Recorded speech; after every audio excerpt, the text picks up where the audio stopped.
welcome back to Ormsby Farm. My name is Casey. So on today's episode, we are in my pantry. And as you can tell, it's not very stocked. And you're probably thinking, Casey, how in the world are you and the family going to survive off of this for the winter? Well, if most of y'all know, I haven't had my stove installed just yet, so I've been having to do most of the preservation and freezing. So that's what I'm gonna do today is I'm gonna take you on a freezer tour of my two freezers, show you what we got going on, show you what we're gonna do with them, because it will be canning time soon once I get my stove hooked up. And if that is something that interests you, then stick around and let's roll that intro.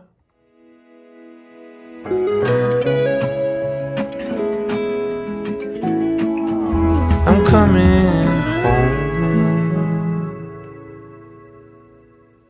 Alrighty, so I'm heading out of my canning pantry. I actually recruited Mom to camera lady today. Are you waving in front of the camera? Mm-hmm. Mom says hi. Alright, so we're gonna start with the first freezer. All of my freezers are running over with stocked. One thing that I've been doing until I'm able to can, and these are the Muscadine grapes from our couple of grapevines, the ones that is actually producing. We've actually been getting a good amount on.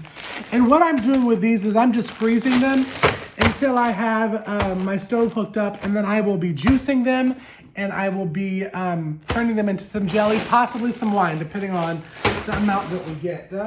Most of the stuff in here is meats, and we've been getting meats from the local grocery store, which they do have good prices from a local farm. Like in another video, I will be cutting up a full chicken and turning it into different meals. And the prices are good for the local meats around, and you're supporting local farmers around you. But I have different things in this freezer. Like we had a surplus of eggplant, so we made some eggplant. It's kind of like a hummus. So it's like an eggplant and pepper hummus. I have those all wrapped up. Of course, y'all know I save beef bones and there's chicken bones to make homemade bone broth.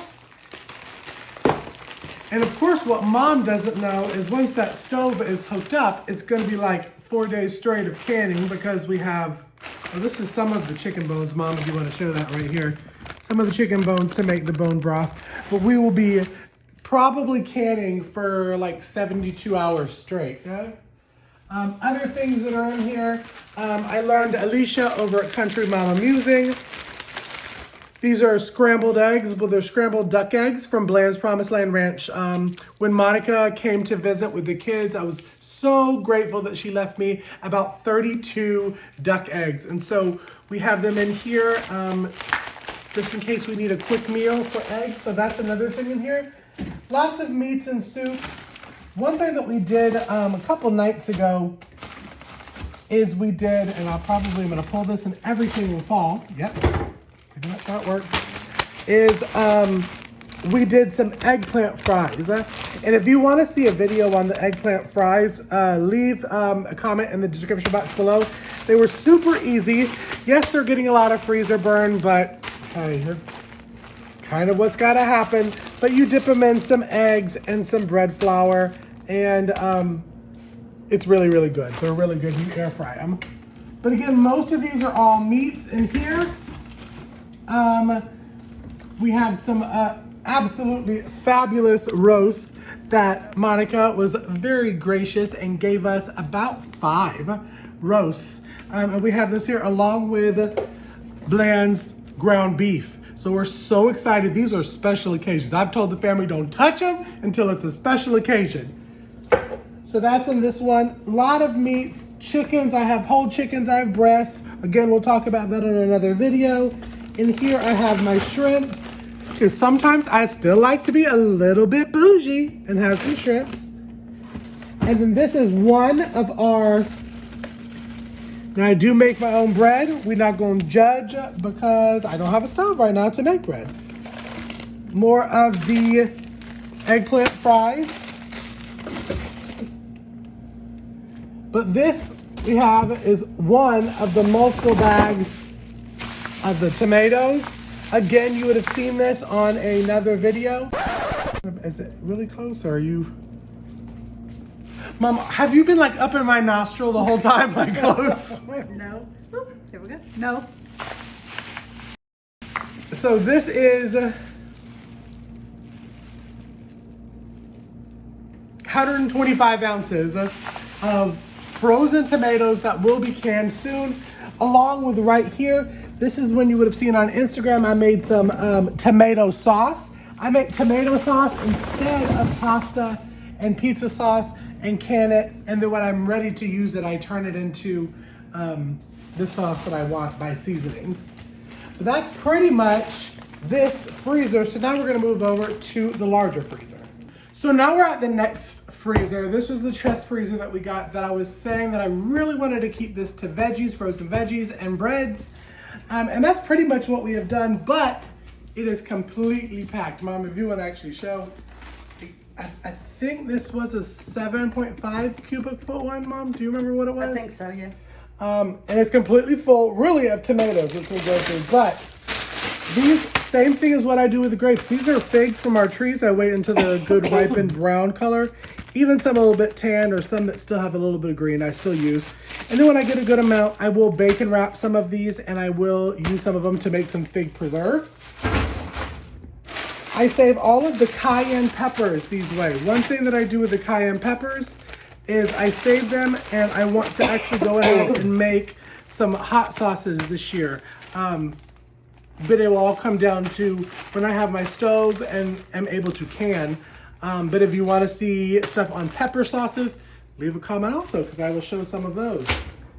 Most of this freezer is full of what we have here, which is bags of frozen tomatoes.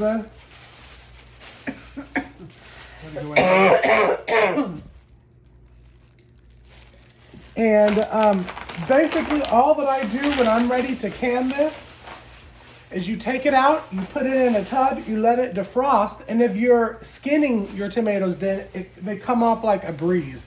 They pull right off, they're easy. I don't do that for my sauce with my paste and my cherry ones. I leave the skin on for the sauce. It just gives it more nutrients. So, other things I save is, these are the Crio de Cachina peppers that I got in the seed swap. I don't know much about them, so I'm kind of saving them freezer-wise to learn a little bit more if they're spicy, if they're not. I just don't know how to use them yet. I started a new bag of Serrano peppers because I will be making some buffalo sauce with tomatoes and the Serrano peppers. This is really just, I'm pulling out all the different bags of tomatoes.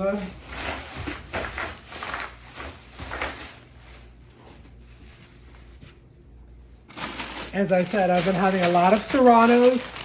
These will be turned into, with tomatoes, into a buffalo sauce for like chicken wings and that kind of stuff. We love chicken wings here at Ormsby Farm. Of course, more tomatoes because we didn't have enough tomatoes this year. Other things that I like to prep in the freezer.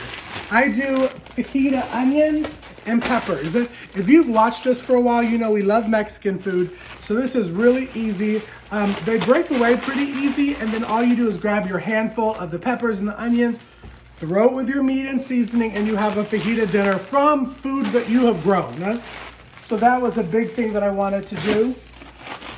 Another thing, if y'all have watched my videos for a while, is I like to stuff jalapenos.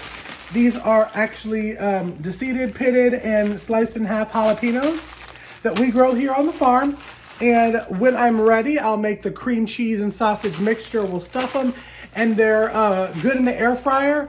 Our cookbook #1, the spring summer cookbook, actually has the recipe for that, and they're delicious. So they're so good. One of our favorites.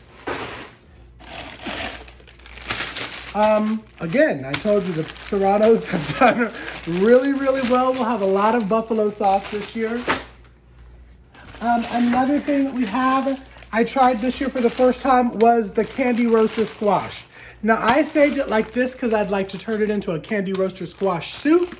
So when I'm ready to do the soup, I'll put this all in there. It will defrost. I'll cook it down. I'll blend it with spices, and then I'll can it from there. So that's why I have this. Same thing with eggplants. I had the fries, but I also have some eggplant rings. One thing that I like to do with these also, now I know that I'll probably get comments on, yes, when you freeze something, it does change the consistency of the vegetable when you defrost them, but we're battering them and frying them as fried eggplant anyways. So I thought this is a good way to preserve, since you really can't can eggplant because of the consistency. It turns it into mush. So we like to use these for fried eggplant, but also I want to try an eggplant and tomato soup. So that's a lot of that. I like to dice up a lot of our onions too to have and grab during chili season, Brunswick stew soup season. As you see, I've got to do a little bit more. We've been going through them a lot. This is one of the smaller bags of the green beans. We have 2 more bags in there of the green beans. We were going to can them, but of course with no stove, there's no canning right now, but I will probably go ahead and can these later on. I know it does change the consistency, but I prefer to have them out of my freezer. Same thing with the Chinese noodle beans. We probably have maybe 3 or 4 bags of the Chinese noodle beans, and I'm going to go ahead and defrost them and go ahead and can them. And then another thing I like to do, where there's a couple of them down here, I'm not going to take them all out, but this is one of the half bags of our summer squashes. Really good use for soups. You could use them for stir fries. We've been doing a lot of the zucchini lately, and we really like the zucchini. Same thing down there with the zucchini, and I also like to do them in spheres. Okay? You see there. One thing that I've learned is if you freeze the veggies on a cookie sheet before you put them in a bag, they're frozen, then you can put them in here, and then it's easier to pull them out. Same thing with potatoes, sweet potatoes for fries. If you flash freeze them on a cookie sheet, they're easier to put in a bag and take them out. But that is pretty much all that's in this area. So now that we're sitting down, let's go ahead and talk about what I'm going to be doing with everything in the freezer. Because you're probably thinking, Casey, you have so many tomatoes, I would never get around to doing that. And I probably wouldn't either if I didn't have a list of what I wanted to turn them into. One thing that I'll leave in the description box below is a download to this sheet that I use.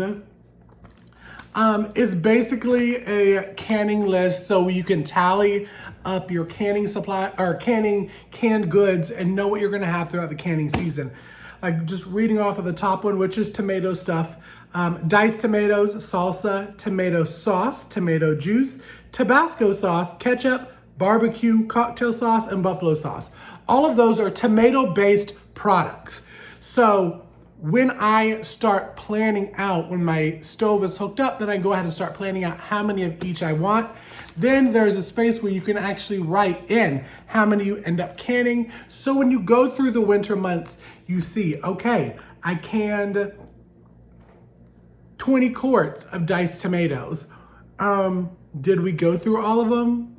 Did we not make enough?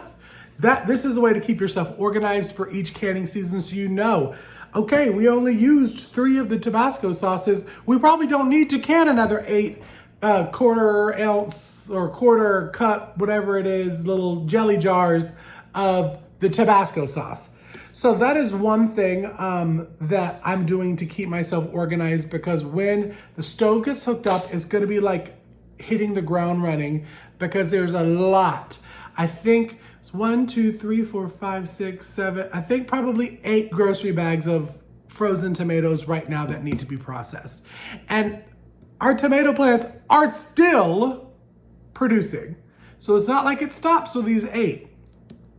Another thing is the soups. I love to have pre-made soups made. I did chili last year.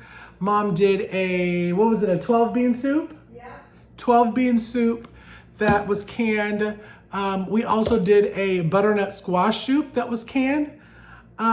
It's just easy to have in the winter when it's been a long day. Let's say you have choir rehearsal and you're running back home and you forgot to prep something. Having the soups that are already canned and cooked that you just have to heat up is really simple, along with the meal in a jar, which if you have not, I'll leave the index card right up here to me and Alicia's video for the meal in a jar and how to use freeze-dried foods. Along with those freezer foods, how I'm stocking up and prepping, because I don't have a cow in the homestead now, we're prepping by getting the milk powder along with Augustin Farms chocolate milk powder. One, I swear by this. It is so good. I am a chocolate milk snob, and it tastes exactly like my favorite chocolate milk.